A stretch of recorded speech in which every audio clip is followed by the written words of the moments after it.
Happy New Year. I know a lot of you are entering into 2012 and you've got some great hopes about what the year brings. And I wonder sometimes, what's that hope based on? I mean, what's changed just because it went from December to January and you flipped a calendar? Has anything really changed? And the reason I'm talking really fast is because I got a bunch of things I want to just tell you in just a few minutes. I want to like give you a whole sermon in like 3 minutes here.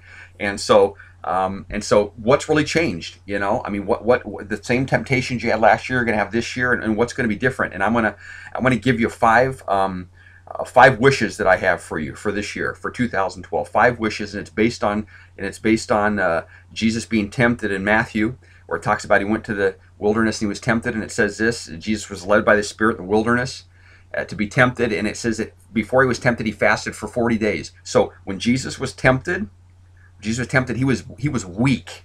He was at a weak point, and he was very susceptible to being tempted. And here's my first wish for you. My first wish for you for 2012 is that you would guard your weaknesses. That you would know yourself well enough to know those places, those times, those people you're with when you're at your weakest, and that you would guard those moments of weakness so that you would not be tempted, or that your life would not go a direction it shouldn't. That you would guard your weaknesses. Okay? So Jesus is susceptible in our story to being tempted, and here comes Satan, and he tempts him with this with turn the rocks into bread. I know you're hungry, Jesus. Turn the rocks into bread. And Jesus answers, man shall not live by bread alone, but on every word that comes from the mouth of God. He responds with a verse, and it's not about things like food and all that. And here's my second wish for you. Okay, here's my second wish. My wish is that may 2012 may be the year that you are free from the power of things in your life.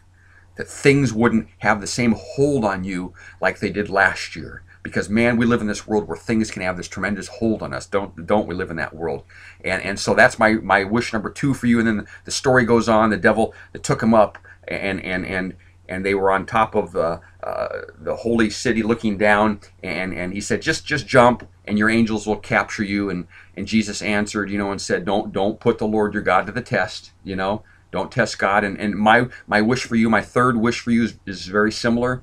My third wish for you is that in 2012 may be the year that you stop asking God to prove himself to you. Would you just stop asking God to just prove that he loves you, prove that his promises are true? Would you just enjoy a relationship with God? Wouldn't that be wonderful if God didn't have to keep proving himself to you that he is who he says he is, that he feels about you the way he promises that he feels about you, and that you would just be able to enjoy relationship with him? That's my third thing, okay? Then it goes on in our story, and then the devil takes him up this high mountain, and he shows them all the world and says, I'll just give this to you if you'll bow down and worship me, like it's his to give in the first place. But he says, I'll just give everything and everybody to you, and if you'll just bow down and worship me.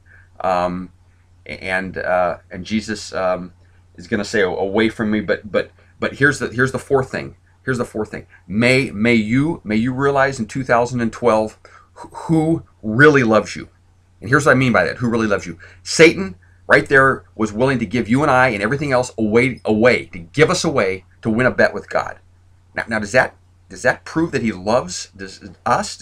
Does this world really love us? That they would just give us away? And yet the other side of it is Jesus gave his life for us. He gave his life for us. So you've got someone over here that gave his life for us, and someone over here that's willing to give us away to win a bet. I pray that in 2012 you would realize as number four, who really loves you. And then after all of this, Jesus says, away from me, Satan, for it is written, worship the Lord your God and serve him only. And this says, then the devil left him. The devil left him, was gone. And his angels came and tended to him, and it was all good. And here's my fifth wish for you, that you would have more, may 2012 be the year where you have more victories than defeats. And may the devil, by the power of Jesus, be gone from your life. Be gone from your life. In all ways.